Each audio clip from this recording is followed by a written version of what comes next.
Hi guys, කොහොමද ඔයාලට? ඇත්තටම මම දැන් මේ ඉන්නේ දිබ්බා වල අල් අකා කියන බීච් එකේ. හරිද? ඉතින් ඔයාලට මෙතන පෙන්නන්න දැන් උතර තාම ගොඩක් කරවලයි. මුකුත් පේන්නේ නැහැ. ඉතින් අපි එනකොට මෙහෙට 7:00 විතර වගේ වුණා. රෑ. ඉතින් 7:00 කියලා කියන්නේ ඩුබායි වලට මේ වෙනකොට 5:00 වගේ වෙනකොට කලවර වැටෙනවා. ඉතින් 7:00 කියලා කියන්නේ ගොඩක් කරවලයි. ඉතින් අපි ඇවිල්ලා කැම්ප් එක සෙටප් කරා. ඉතින් කැම්ප් එක සෙටප් කළා. ඊට පස්සේ මමයි තව එක යාළුවෙක් විතරයි ආවේ.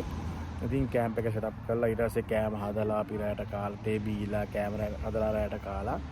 ඉතින් තාම දැන් මේ බීච් එකේ ඉන්නේ. ඉතින් මේ බීච් එකේ සද්දෙත් ඔයාලට ඇහෙනවා ඇති. ඉතින් හෙට උදේට සන්රයිස් එක බලන්න පුළුවන්. මේ ඇවිල්ලා ඩුබායි වල නැගෙනහිර වෙරළ තීරේ. මම ඉතින් මීට කලින් මෙතනදීම වීඩියෝ එකක් කරලා තිනවා. ඔයාලට මගේ channel එකට ගිහලා බලා ගන්න පුළුවන්. ඉතින් මේ තමයි අල්ලකා බීච් එක. හෙට උදේට පෙන්නන්න.